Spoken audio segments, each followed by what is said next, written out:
Hello, my name is Henry Delosier, and thank you for participating in this Zoom presentation and discussion with regard to some initiatives being considered at Eagle Creek for the board. First order of business, of course, is to tell you a little bit about myself. You see on the screen a description of my background together with that of my colleague at GGA Partners, Linda Dillenbeck. And Linda,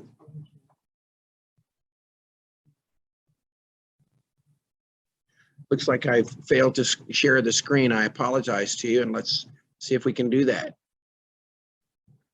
Linda Dillenbeck and I represent a company called GGA Partners, which is based in Toronto.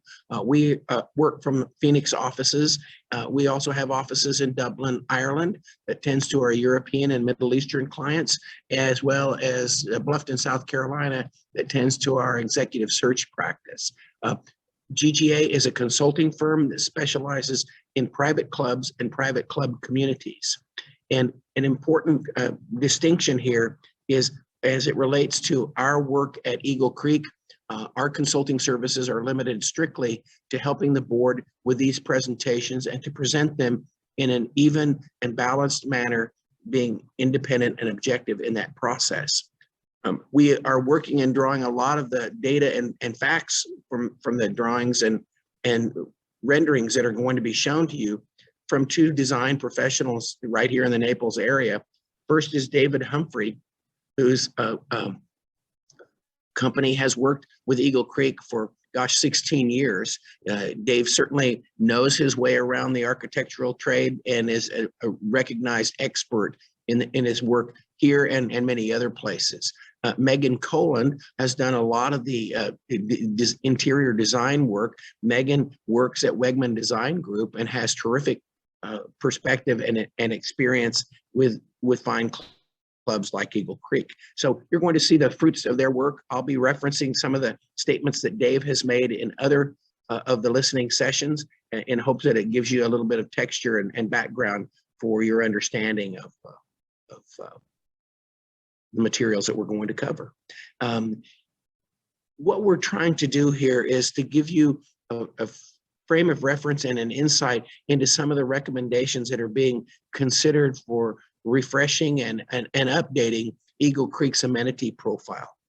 Our objective is to hear comments, answer questions as best we can, and to make those available, the answers and the information available to all Eagle Creek people, so that people have an equal footing and a balanced understanding of issues that relate to the club and some of the amenity improvements that are being considered.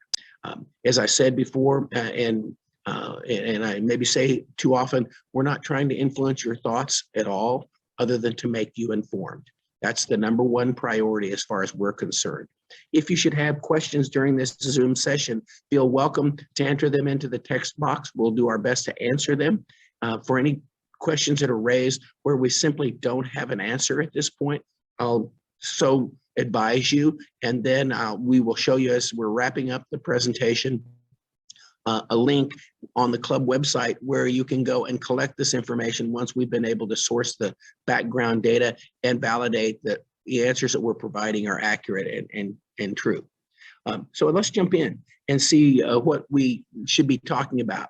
As a signal to you that we think the time has come for Eagle Creek to be considering some of its amenities. Certainly the changes brought on from the coronavirus pandemic, as well as the heavy usage of the club by members who, from the many focus groups we have hosted those thus far, certainly seem to be engaged and enthusiastic members at Eagle Creek.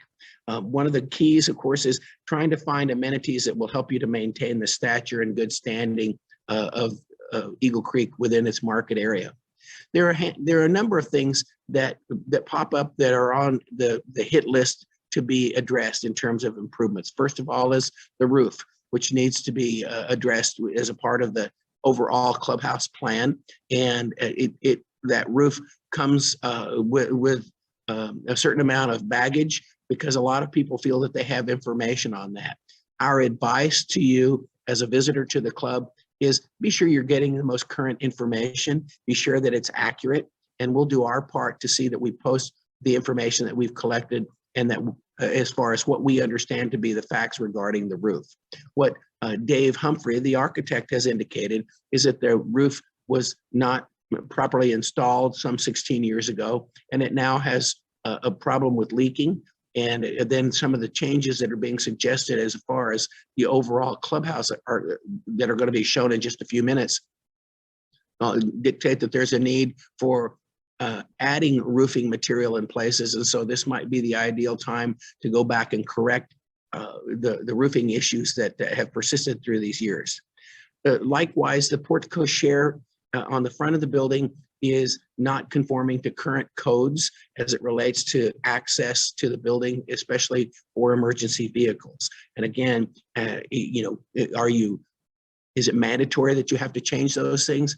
Not necessarily. And at the same time, in the interest of good health and well-being for all of the members, that's certainly something that the board is considering. Your windows are not impact resistant. They're certainly wind rated and safe to a certain extent, but if flying debris should strike them, they're not as likely to be durable in a storm as the new technology that's available in window protection.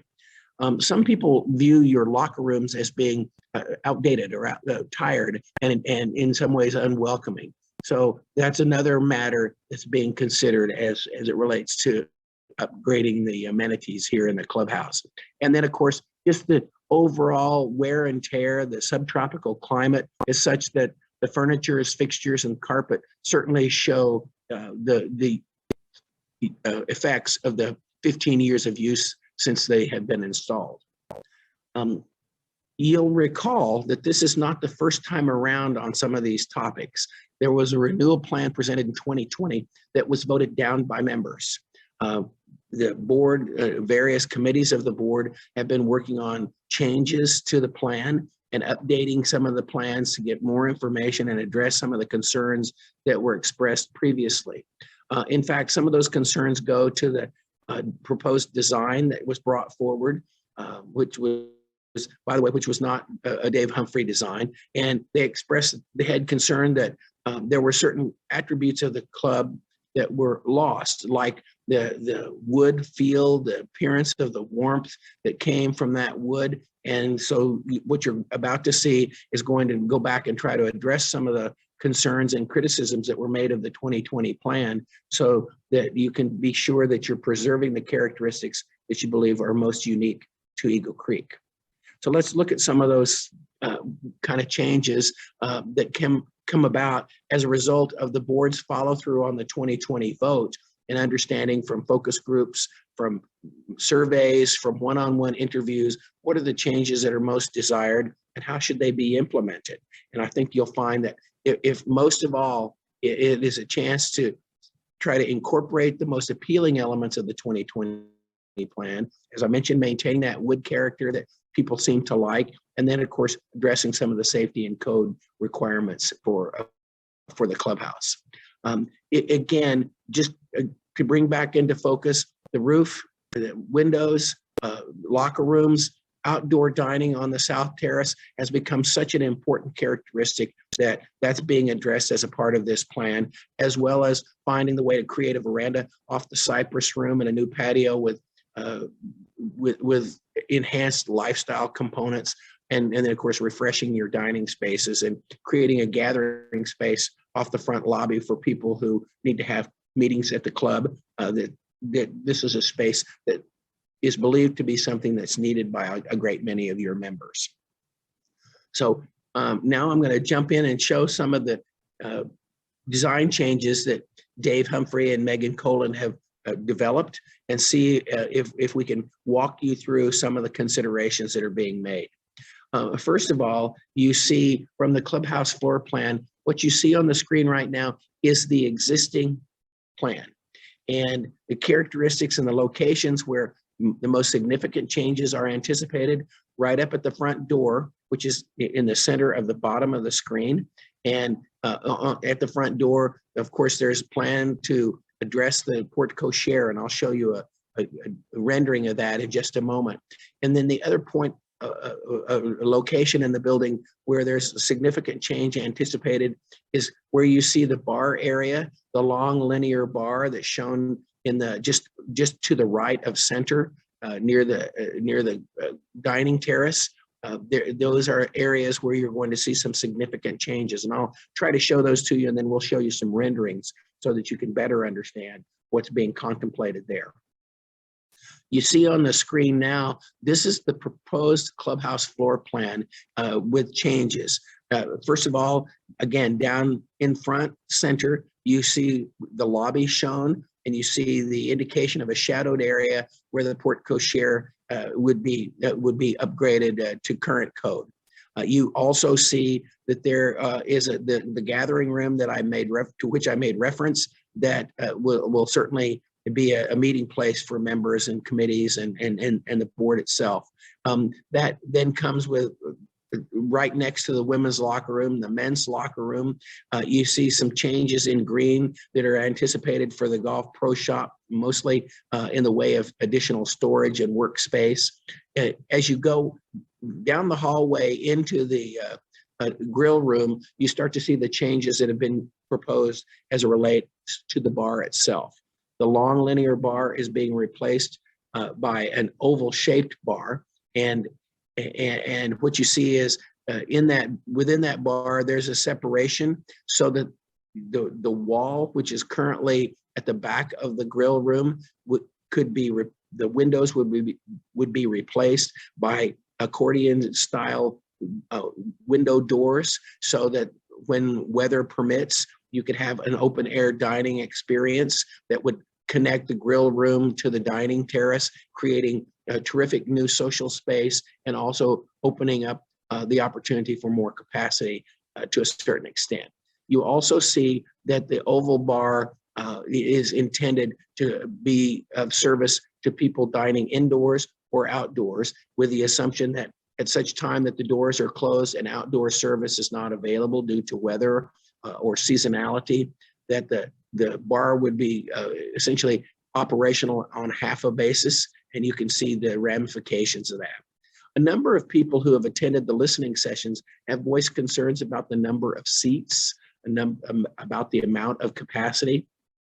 One key thing to which I'll call your attention that Dave Humphrey has pointed out in those sessions is the addition of the 4 tables to the right of the oval bar, which are actually new tables, so increasing capacity for dining in the grill room. And then, of course, we're going to look at how the hardcover roof would impact the dining terrace and perhaps add capacity there as well. So those are the key points that are being emphasized. 2 things I want to address with you.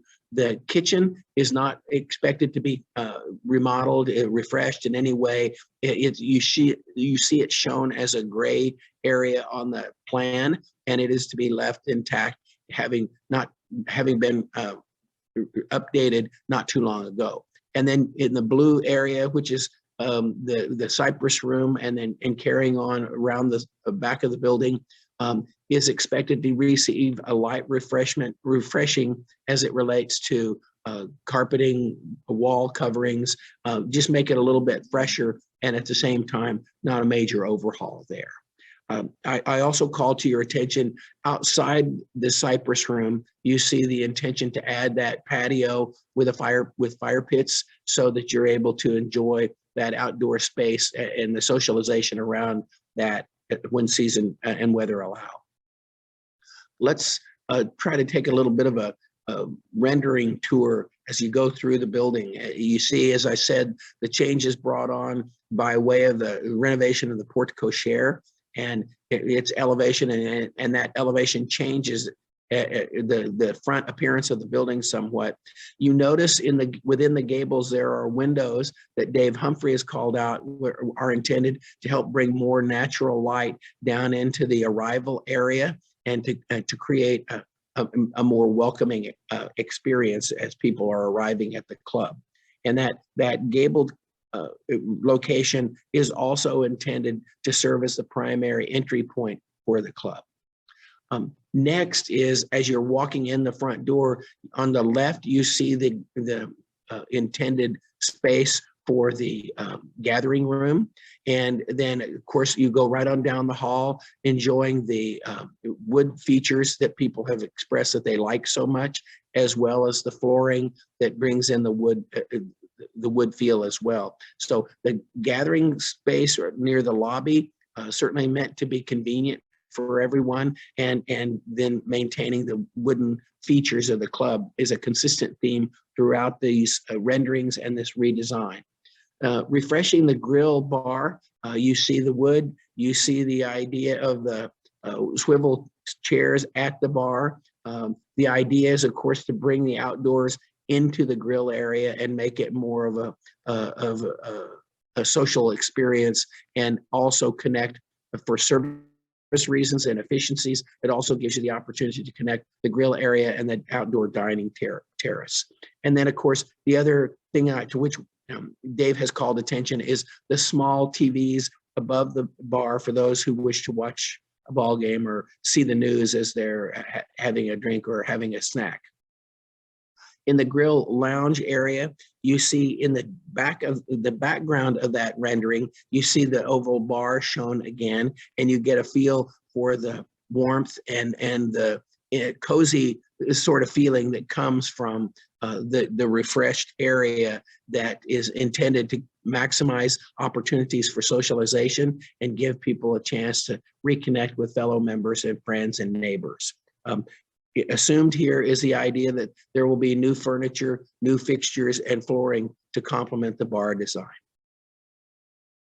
In the next slide, again, looking from a different angle at the refreshing of the grill dining area, you see the wood treatments. And by the way, the white areas within the wood treatments in the ceiling are intended to be noise attenuation panels, so that as much as possible, the noise can be softened in the grill area and the dining rooms.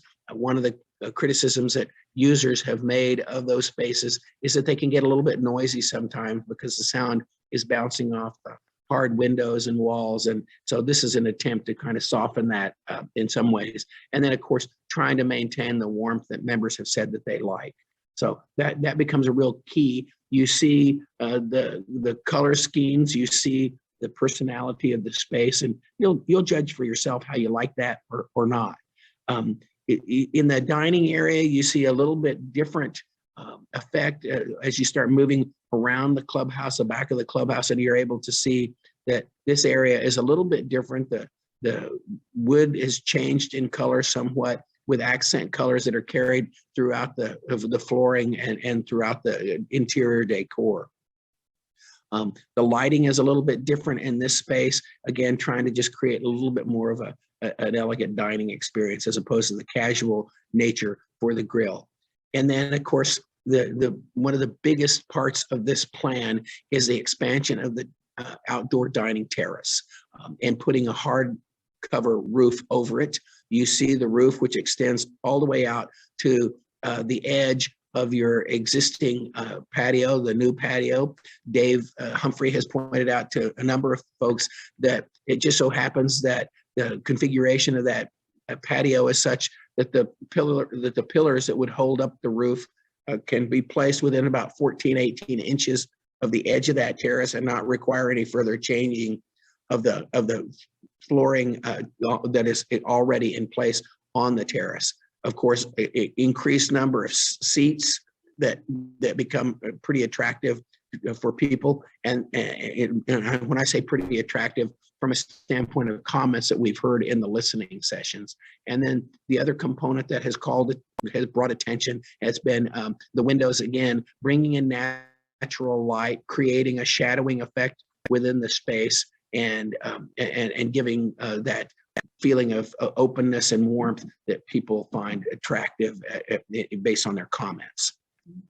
So as you look at the space, you notice that under the edge of the roof there is what appears to be a louvered space, louvered drop downs. And one of the points that has been made by a number of people who participated in the listening sessions is concern over bugs, concern over sun, penetration late in the day.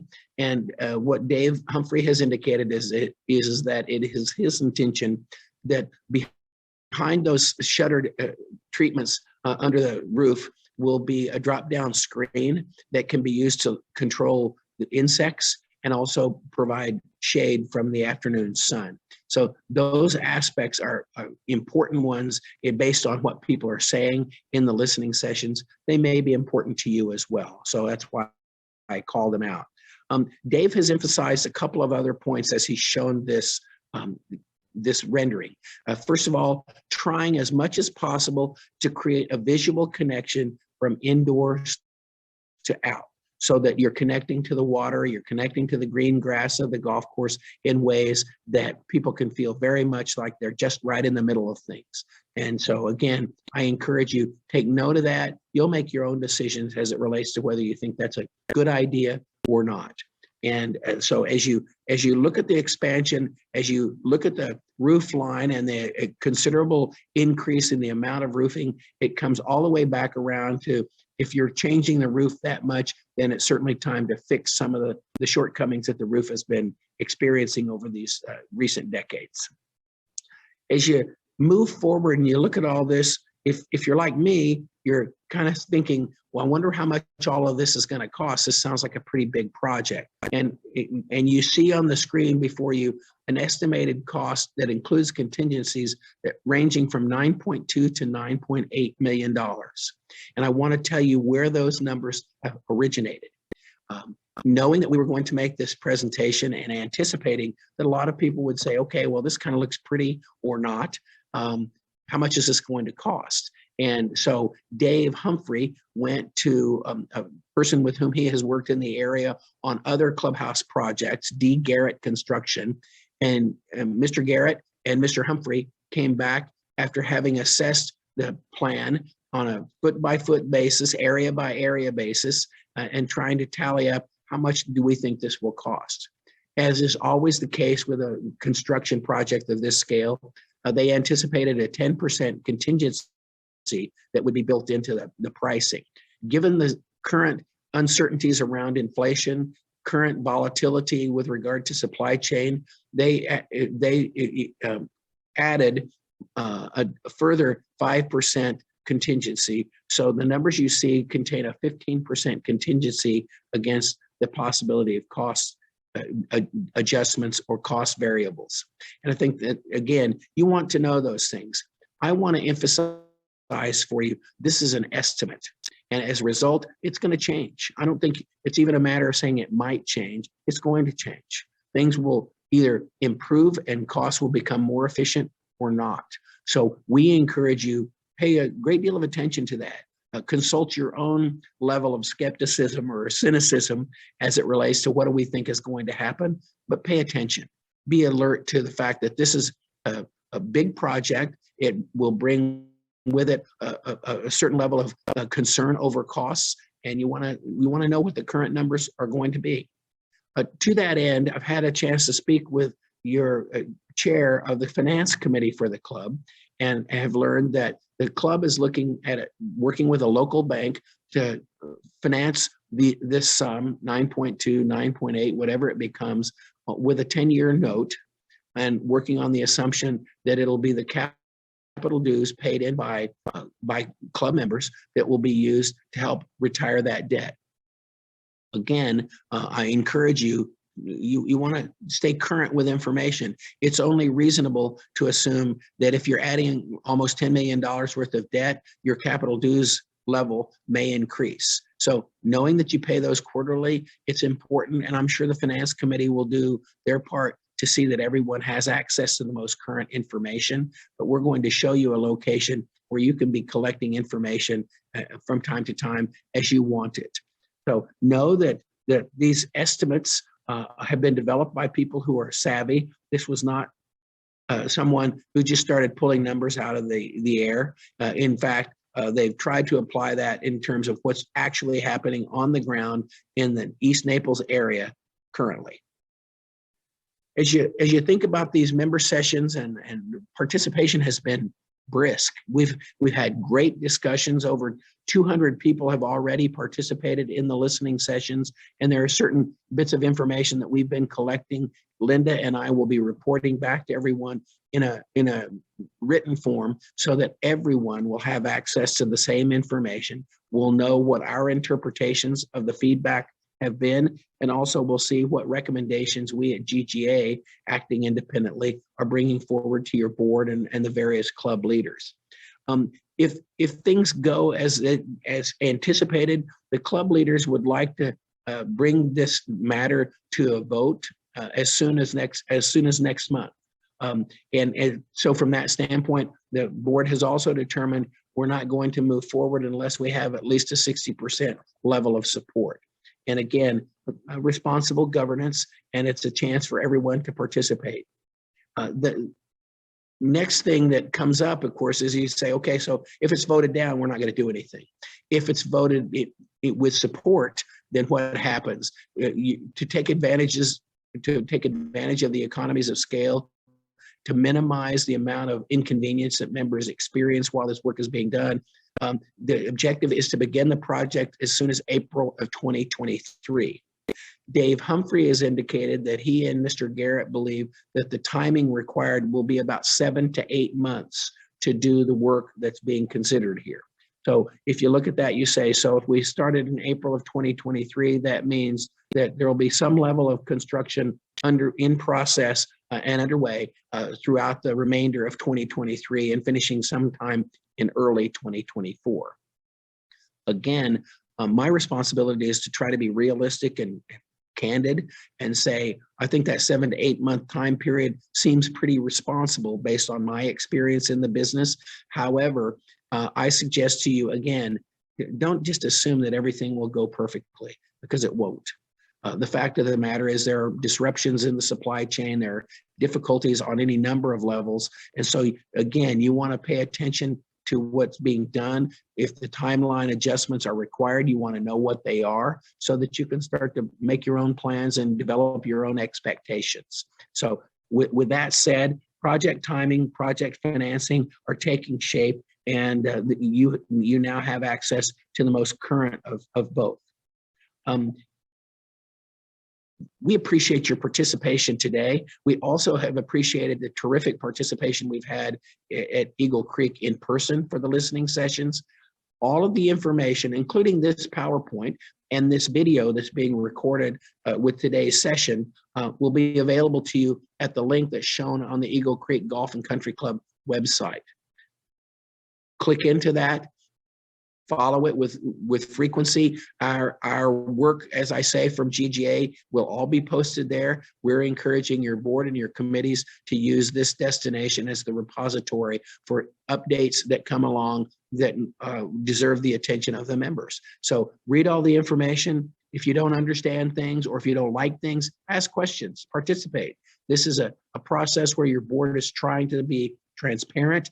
It's trying to be sure that everyone has access to information. And I believe that's a worthy goal. And then, of course, the most important thing is participate, vote. Whatever you think is the right thing for Eagle Creek, this is your chance to voice that. This is this listen and learn process is intended to keep everyone involved and well informed. So with that said, I have to tell you that you have this wonderful legacy, which is Eagle Creek. I have learned from so many people who have participated in the listening sessions that there's just a high level of pride and a genuine care for seeing Eagle Creek continue to prosper and fulfill the best years of your life. So we thank you for participating. I appreciate your engagement and encourage you to remain engaged and see as this project for refreshing the amenities moves forward. So thank you very much and good day.